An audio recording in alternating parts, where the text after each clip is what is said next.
Congress for its timely and decisive action in amending the 20-year-old law. We have come a long way in our quest for a lasting and inclusive peace. No guerrilla fronts remain active across our country today. Only 7 weakened groups remain to be dismantled, and they are the subject of focused operations. But along with the assertion of government might, we also offer peace, community development, and reintegration programs for those who have returned to the fold of the law. Through a comprehensive and transformative approach, we have rebuilt not only lives, but also conflict-affected communities. The implementation of peace agreements is now in its concluding phase. Former combatants now live peaceful and productive lives in their respective communities. Some of our former rebels are now absorbed into the AFP, serving in the defense of the Republic, while others are now part of the PNP BARM. Government will honor and fully comply with its remaining deliverables and commitments under these agreements.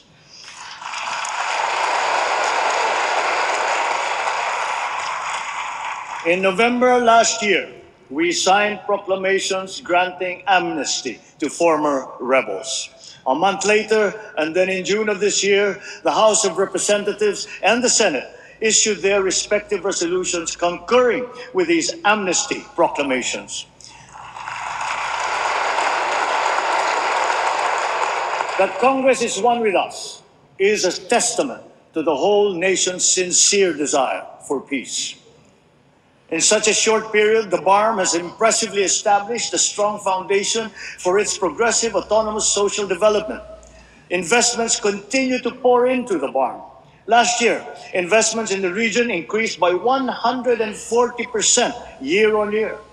The improved peace and order situation, good governance, not to mention high hopes and confidence amongst its people, all contribute to the reasons why BARM's poverty index has significantly decreased since 2018. In Marawi, the rehabilitation and rebuilding continue under the supervision now of the Office of the President. Our focus remains on restoring energy, water, and livable communities. As of today, all 7 intergovernmental mechanisms of the BARM, as mandated under the organic law, have been organized and activated. These will guarantee effective and constant consultation between the Bangsamoro and national governments in the fundamental aspects of governance. 5 out of the 7 essential laws for the BARM have already been enacted by the BTA Parliament. Now it has its own administrative code. It has its own local government code, its own election code, and those for education and the civil service as well. So with these inspiring developments, the BARM appears primed and ready for its regular elections, the first ones that they will have in the coming year.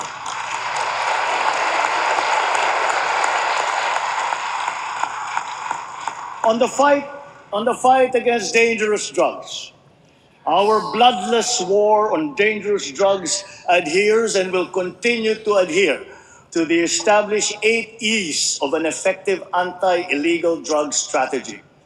Extermination was never one of them.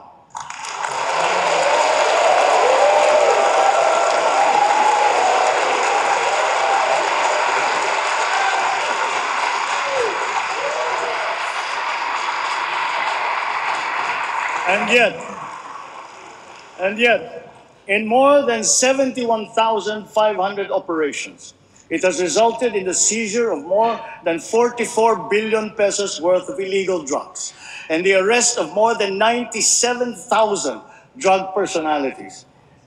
More than 6,000 of those arrested were high-value targets. 440 of them were government employees, of whom 42 were uniformed personnel. 77 were elected officials.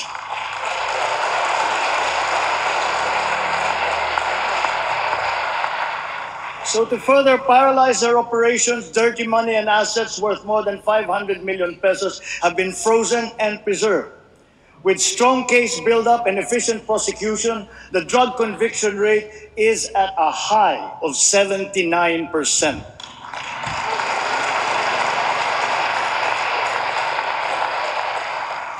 Together with this, we welcome the report that the number of drug-affected barangays in our country has been reduced by 32%.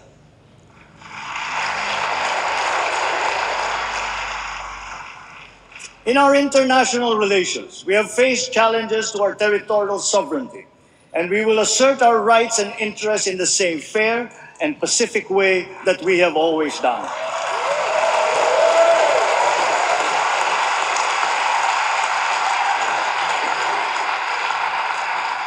Proper diplomatic channels and mechanisms under the rules-based international order remain the only acceptable means of settling disputes. Peace and community building will always be our clarion call, especially when the country serves as chair and the host of ASEAN Summit in 2026.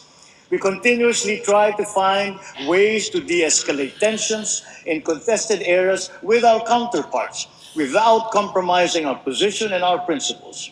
I know that our neighbors too are doing their best to make this work.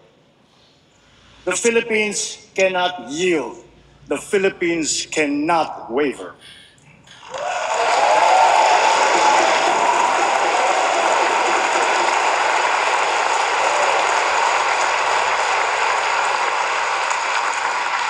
We are now more conscious as a people and strategic in heightening our aerial and maritime domain awareness. We are continuing to strengthen our defensive posture, both through developing self-reliance and through partnerships with like-minded states. Ang West Philippine Sea ay hindi katang-isip natin lamang. Ito ay atin. Ito ay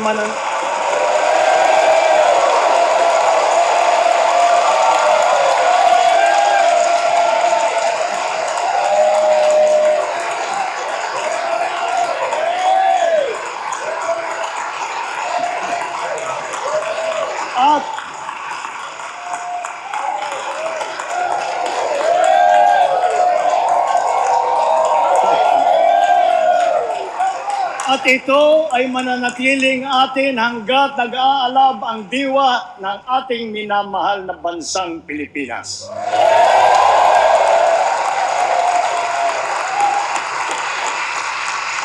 At ating susunod na mga salinlahi. Laws on our maritime zones and archipelagic sea lanes make sure that this intergenerational mandate, this duty, will firmly take root in the hearts and minds of all our people. Sa buong sandatang lakas, sa Coast Guard, sa ating mga mangingisda sa West Philippine Sea. Tagapin po ninyo ang taus-pusong pasasalamat ng buong sakripisyo.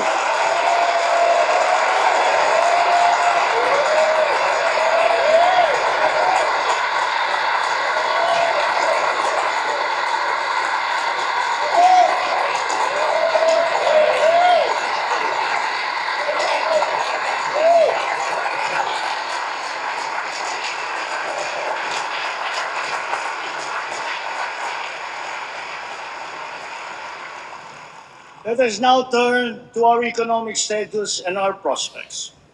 In spite of headwinds that we have faced, we have stayed the course. The country exhibits healthy signs of post-pandemic resilience comparable to strong economies in our region. Our poverty rate has significantly dropped to 15.5%, down from 18% in 2021.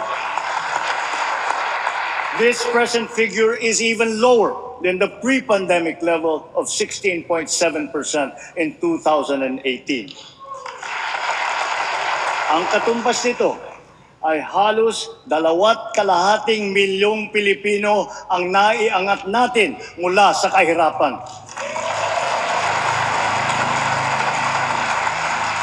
Kasabay nito, nabawasan ng lagpas 1,700,000 ang bilang ng mga Pilipinong walang sapat na pambili ng pagkain. Patuloy natin pagsisikapan na marami pa tayong may aahon mula sa kahirapan. To sustain the country's economic gains, we are promoting investment-led growth. We have set in motion policies and programs to create an environment conducive for business to thrive, like reforms in the capital markets and implementation of green lanes. As a result, we have Green Lane certified around 100 projects with a total investment of about 3 trillion pesos across the sectors of renewable energy, digital infrastructure, food security, and manufacturing.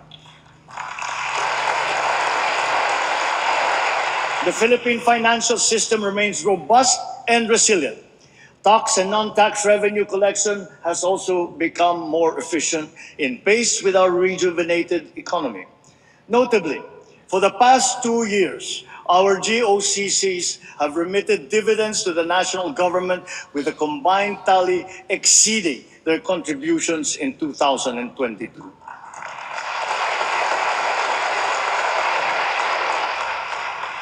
To build on these, and guided by strong fiscal discipline, our proposed government budget for this year was crafted with utmost care, diligence, and meticulous attention. We look to the cooperation of our colleagues in the legislature, not only that our proposed national budget be approved in your usual timely manner, but it be adhered to as closely as possible. We expect all agencies to ensure that every centavo allocated will be judiciously spent for our urgent priorities and socially impactful programs. Mga kababayan, sa lahat ng ginagawa natin ito at mga gagawin pa, mataas ang aking kumpiyansa na malalampasan din natin ang hamon ng ating pinagdadaanan. Dahil ito ang pangunahing hinaing ng taong bayan. Hindi tayo titigil sa paglalaban sa kahirapan at sa paghahanap ng lunas upang maibalik sa normal ang presyo ng bilihin, lalo na ang bigas. At ngayon po, naririnig po namin ang malakas na sigaw ng taong bayan laban sa mga pogo. Disguising as legitimate entities, their operations have ventured into illicit areas furthest from gaming, such as financial scamming, money laundering, prostitution, human trafficking, kidnapping, brutal torture, even murder. The grave abuse and disrespect to our system of laws must stop. Kailangan nang itigil ang panggulo nito sa ating lipunan at paglalakastangan sa ating bansa.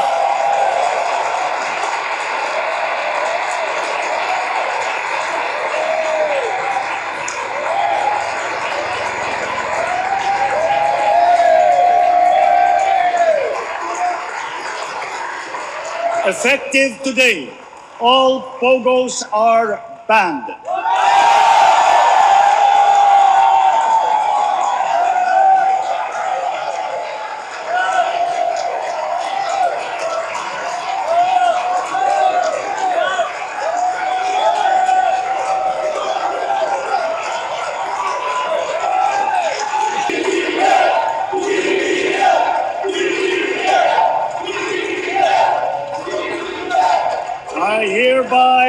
I hereby instruct PAGCOR to wind down and cease the operations of POGOs by the end of the year. The DOLE, in coordination with our economic managers, shall use the time between now and then to find new jobs for our countrymen who will be displaced.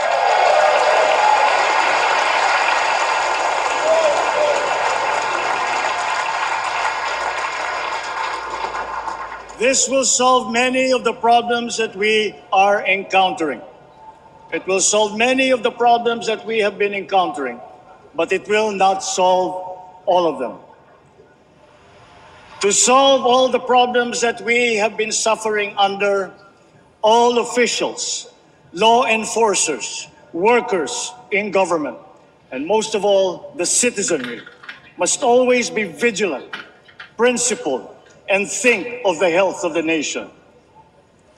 So, ladies and gentlemen, let me end by recalling the words of a great man. Let not anyone pacify his conscience by the delusion that he can do no harm if he takes no part and forms no opinion. Bad men need nothing more to compass their ends than that good men should look on and do nothing. He is not a good man.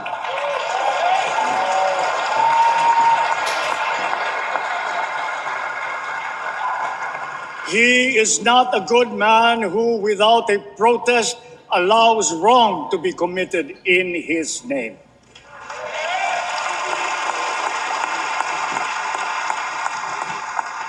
Mga minamahal kong kababayan, lagi po nating labanan ang mali at ang masama.